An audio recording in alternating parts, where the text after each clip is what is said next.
नमस्कार। आजकेर रान्ना झिंगे चिंगड़ी। तो झिंगे चिंगड़ी करते भीषण कम समय लागे और सेरकम किछु उपकरणও लागे ना, किन्तु खेते हबे दुर्दान्त।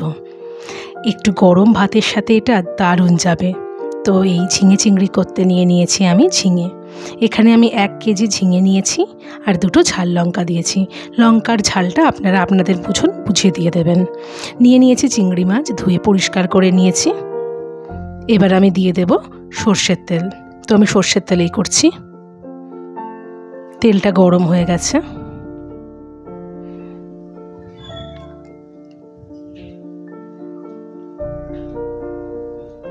এবার আমি দিয়ে দেব চিংড়ি মাছগুলো, দিয়ে দেব লবণ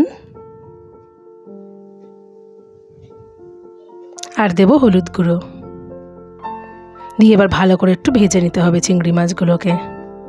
তো এখানে আঁচ বাড়ানোই থাকবে। তো এই চিংড়ি মাছগুলো এরকমভাবে নাড়াতে নাড়াতে ভেজে গেছে।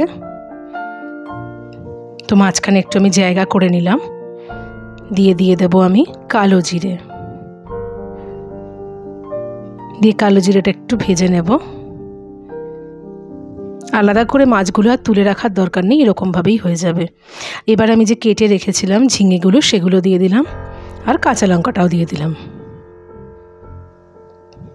দেব লবণ আর দেব একটু শুকনো লঙ্কার গুঁড়ো, দিয়ে ভালো করে আমি একটু ভেজে নেব চিংড়ি মাছের সাথে ঝিঙেগুলোকে। তো এইভাবে ঝিঙে রান্না করে খেয়ে দেখবেন ভীষণ টেস্ট হয়। দিয়ে আমি ঢাকা দিয়ে দিলাম একটু মুজে যাওয়ার জন্য। 5 মিনিট পরে খুলে দেখুন কত জল বেরিয়েছে ঝিঙের থেকে। আর ঝিঙে খুব তাড়াতাড়ি সিদ্ধও হয়ে যায়, তাই এই রান্নাটা করতে বেশি সময়ও লাগবে না।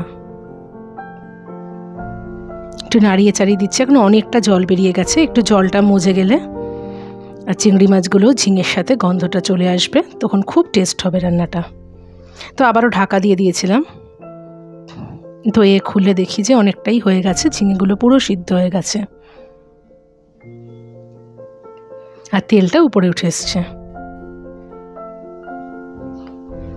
এবার আমি আঁচটাকে মিডিয়ামে রেখে কিছুক্ষণ রেখে দেব, তাহলে জলটা একদম মরে যাবে। এই যে জলটা একদম কমে গেছে, ব্যাস। এর থেকে জল টানালে আর খেতে ভালো লাগবে না, একটু হালকা জল থাকবে এরকম। তো তৈরি হয়ে গেল ঝিঙে চিংড়ি। তো আমার রান্না যদি ভালো লেগে থাকে প্লিজ লাইক কমেন্টস শেয়ার করবেন আর আমার পেজটিকে ফলো করে দেবেন।